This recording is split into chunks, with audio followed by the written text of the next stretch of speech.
It's like keeping an eye on Roblox. And Roblox is nuts, dude. Yeah, I'm telling you, there's something real there. It's not like, their market cap's like 40 billion or something. There's something actually there. Then there's just different paths on how you're going to get there, right? Like Roblox is going to keep becoming more and more like what you and I call AAA entertainment. And then AAA entertainment is going to become more and more like Roblox. That's just the way it is. An open source game, I guess, would be like one of the basic ways to put it. Very, like, you would have the tools necessary, like the professional tools, right? Like if you think of audio and, all the cool stuff that they have, Logic and Audacity, I think that's the one I really like. Pro tools are going to be available to the audience, like to the consumer. Yeah, and then the assets themselves, right? And so, and that's how artists always get started, right? You always get started by like modding and like remixing and changing. That's just how it all works. It doesn't even matter what your discipline is. You don't just start like from a blank sheet of paper and just make something, right? You tinker and you mess with it or whatever. And so that's the way it'll happen. The way it'll happen is the tools will become available and then the assets will be released. Or some assets will be released also, and there'll be a lot of encouragement to like there'll be this organic and create evolution. It's the little guy that's doing something that the bigger guys can't. You look at Star Wars, the guy that got hired on was doing a deep fake of the certain scene with Luke Skywalker, right?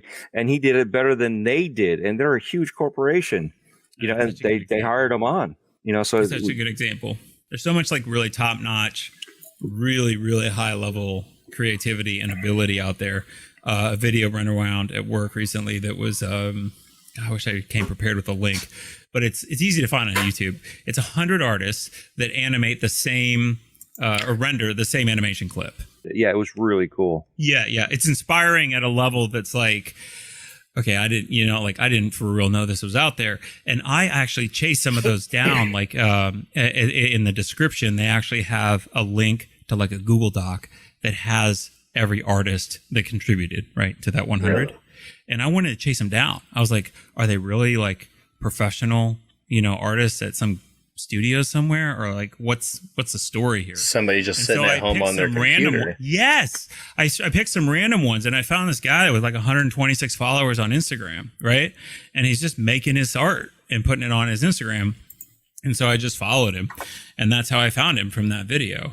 And so it's awesome. There's really, really, really high level kind of talent out there, and it's not a career for everybody. Not everybody is going to want to participate in this like in the way I do, right?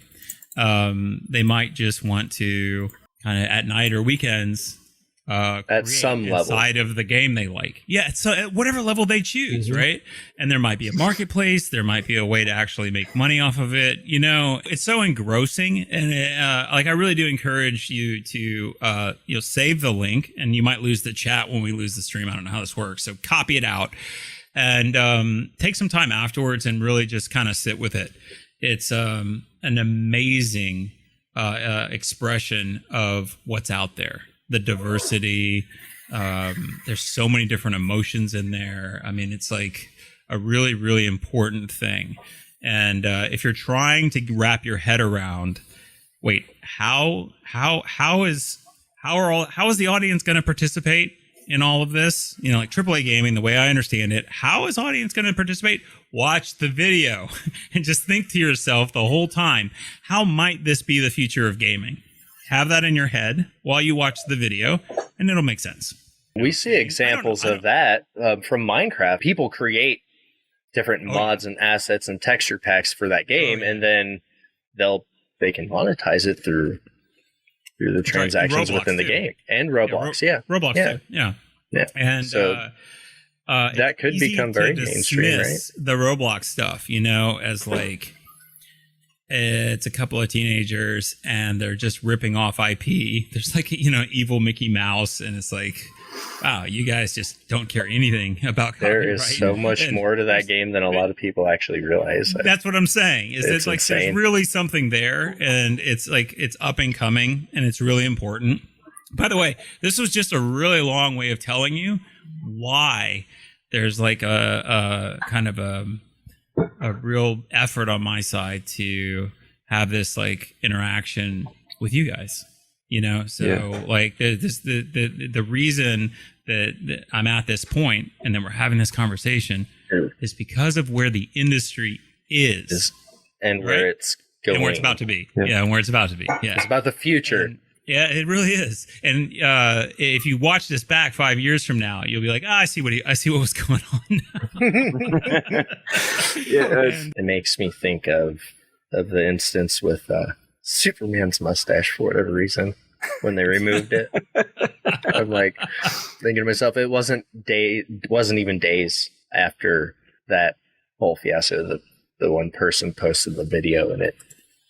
There's so much of this. I mean, we could talk about this forever, by the way. Oh, yeah. This is an endless topic. But, like, people will re-edit movies, you know? Like, there's fan edits of movies out there that are incredibly good.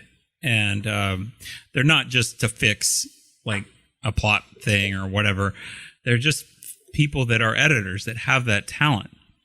And the passion for it. That don't want to go out and shoot and do all the other... You know, because movie making is really a logistical job, if you've ever... been around it, right?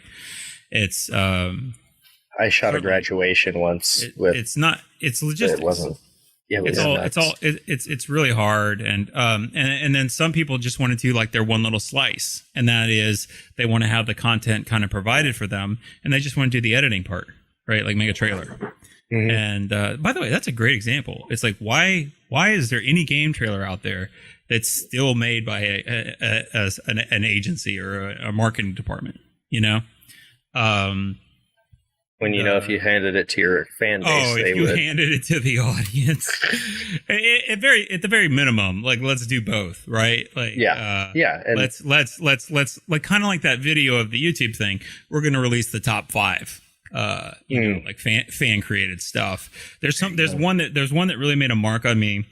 I don't want to stay on this topic forever, but there's one that really made a mark on me in Battlefield, and it was something that somebody put together where they were playing multiplayer. I think it was Battlefield 1, and they had everybody that was participating was an actor in the little film that this person was making in Battlefield. And so they all had roles to play. Be here at this time, run here, throw the grenade, you die here, you do that. You know what I mean? Like there was direct acting it out on. They were literally screen. Acting it out together in a multiplayer game, right? Yeah. So they weren't there to play. They were there to make a scene, and then they cut the whole thing together with just amazing talent. I mean, just like the nuances that they got in the animations and stuff like that. That we never even intended to. So we have these things called idle animations. You know, characters just do things when random stuff, yeah, and it's just so they're not frozen, right?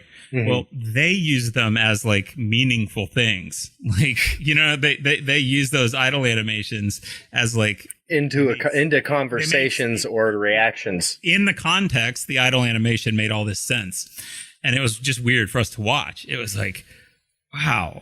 That is a really, really creative use of like kind of all this content. So somebody went to a lot of work to do all that because it's not like basically script the whole thing. Exactly. And play it out. And it's not like it's set up for you, you know, like there's no tools in there to help you out. Here's a good one. You could do that whole thing by yourself. I'm just going to loop and play every part. Right. So like, live, die, repeat, or whatever. You know what I mean? Like, there you go. Yeah. So you just keep rewinding to the beginning again, and now I'm character 2, and I play his part, and you're 3, and I play listening or watching that part and either way. And you see all the stuff that you did. It's like multi-tracking, you know, like when you record, right? And how you just layer, you know. So that could exist as a tool, and you don't have to have 32 of your friends or whatever helping out. You know, you could just sit there and make content that way. The thing I want to get across is that this is broad. Okay. Like it's broad. When we're just talking about like, people doing light mods, that's just one tiny corner, you know? Like, yeah. You could have we're still waiting for you could have somebody doing voice acting. You could have, like it just could go on and on and on.